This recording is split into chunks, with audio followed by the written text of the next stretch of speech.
We are back for day 2 of Shanghai, China, and we've got quite the events for today. We're going to be starting off at the First National Congress of the Communist Party of China. Nelly, are you excited? Yes, as always.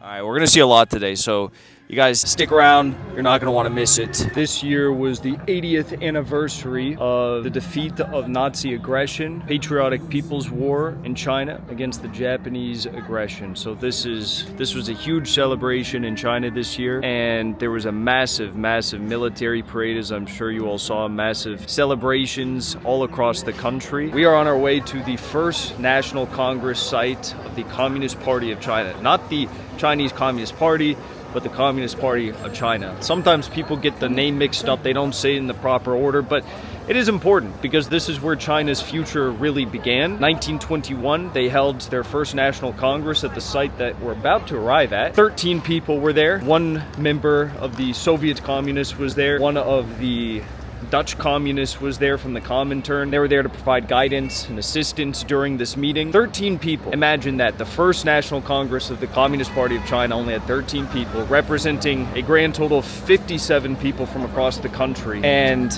now look at the party. Millions and millions of people. Some people say it's too big. There's an argument that a lot of scholars make that the party is actually too big and should be smaller. This is where it all started. China was a backwards nation back then. They didn't have much. Feudal society in a lot of ways. It was a peasant majority country, and now we have this massive economic powerhouse. Nelly surely loves it. She's been loving her time here. But this is a country that has a GDP that's $5 trillion larger than the United States. When you look at every single major sector of the economy, they are outpacing the United States in technology and performance and manufacturing and efficiency. Nuclear fusion, of course, being probably the most important one. You look at automobiles, you look at agriculture, energy, infrastructure, technologies.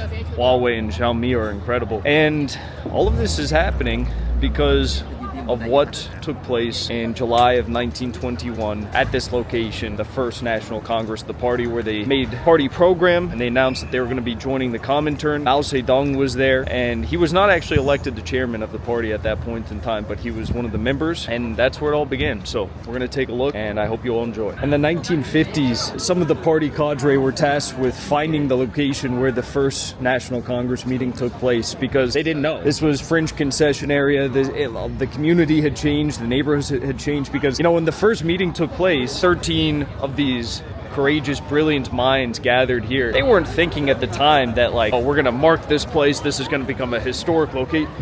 It's just it was a place that they met. In 1950, when they actually correctly identified the location, it was a noodle shop. It was called Hinkle noodles or something like that. And the state said, okay, we're going to get the parties together that would be able to identify this place. We're going to rebuild it. We're going to restore it. And they did all that. And now it is a national relic under state protection. We are inside now. This is where the meeting took place. This is where it all began. This is where China's prosperity began. 14 teacups. 13, 14 teacups.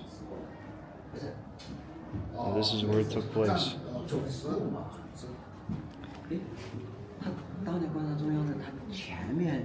Could you imagine that modern day China started with those 13, 14 teacups in that little room?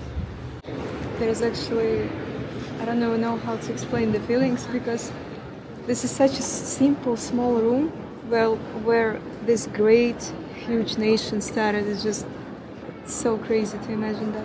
That is the site of the First National Congress. I don't know what you guys are thinking. Maybe some of you were thinking it's going to be some big grandiose hall or something like that. The founders of the party were very humble people, brilliant people, who went through many trials and tribulations, unthinkable feats. This is so badass. I love this part. You just walk in and you get the giant communist portrait behind you, this amazing painting. This building is so beautiful. So these are the members of the First National Congress of the party. And they represented about 57 people from all across the country. That is the entirety of the party at that point in time. This is the flag of the party. There's also the flag of the government or the state.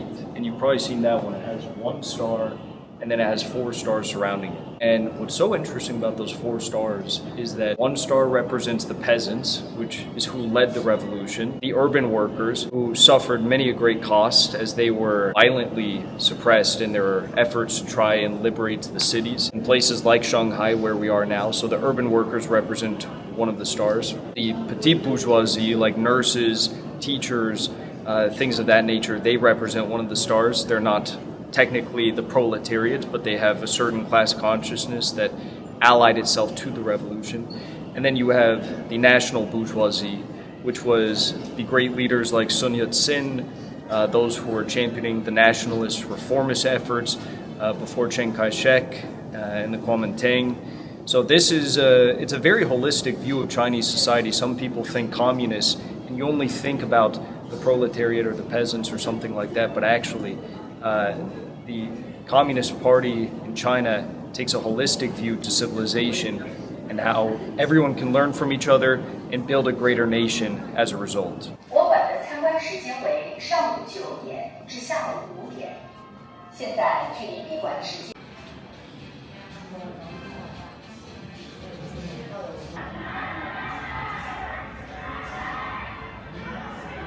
So, what'd you think? I am completely impressed, and this place, you can really feel the power, the huge power of the country. I don't even know what to say. It's very powerful place. I'm impressed. When you're in Russia and you see communist themed stuff or communist museum, it's often like fetishized in a way. It's like a cultural oddity that's fetishized. Obviously, it built the culture. Communism built what Russia is today in many, many ways.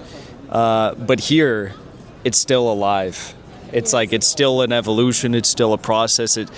You can't fetishize it because everything around you is the Huawei phone is communism. The Xiaomi phone, the crazy BYD cars with their AI park, everything is communism all around you, right? Yes.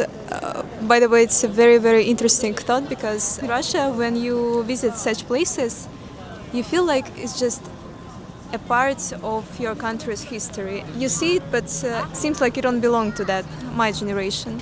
But here, the crazy thing is that the country lives in this reality. The country lives with this ideology. Economics operates with the communist system, and it's so crazy. That's why I'm saying that you can feel the real power. Yes. The real power of the idea of the economic system and of the country itself.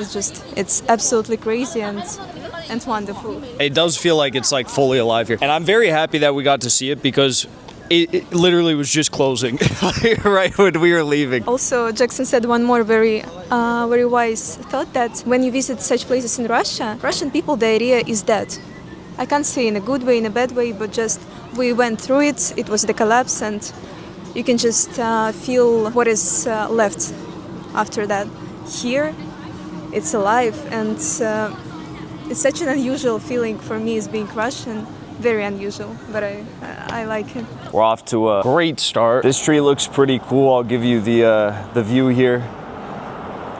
There's honestly, it's just like a very chill street. There's a lot of little cafes and shops. Rolls Royce down there, no big deal. This place.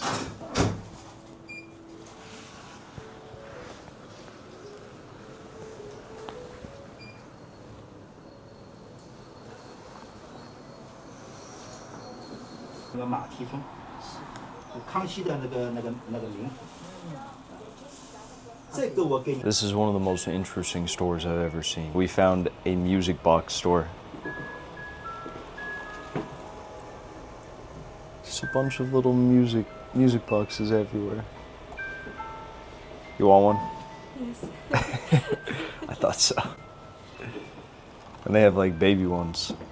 Like the video we had yesterday, where we went to this former French colonial project area. This is the same thing as the place we're going today. Amfu Road used to be part of the French concession after World War I. And then the Japanese gained control of it. They forced the French Vichy government, the pro-German government, to give the territory to Japan. When Japan held the territory in their occupation, they actually had a bunch of like military police stations on this road that we're gonna be on. Then the KMT took it over, and then the communists took it. They did use the police stations for a while, but they eventually converted it to housing. Now it's a popular street with a bunch of restaurants, cafes, shops, just for like a small street. This street is absolutely nuts. Take a look.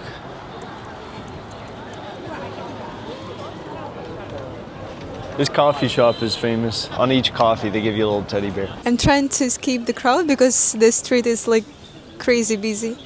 And I really admire all this very, very calm, secret Chinese streets. So yeah, it's pretty calm, but the corner was very busy and vibrant. So I'm trying to find a calm, secret place to have a breakfast. Now we are at the Shanghai Expo garden. This place is pretty cool. They got a bunch of different exhibits going on, different biomes, flora and fauna. They got all this great area out here for the kids, for the families. So if you're here with your family, I highly suggest coming. Or if you just want to check out a cool sciencey place, well, let's go see.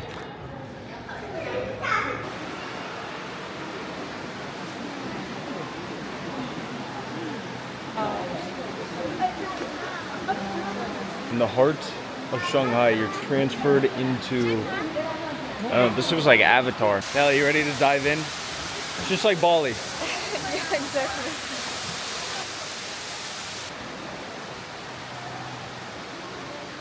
Look at all the people in the tents. That's crazy. They're all camping out there just because it's a beautiful day. Look at that. Some idiot on social media is gonna clip this and be like, homelessness is at its peak in China.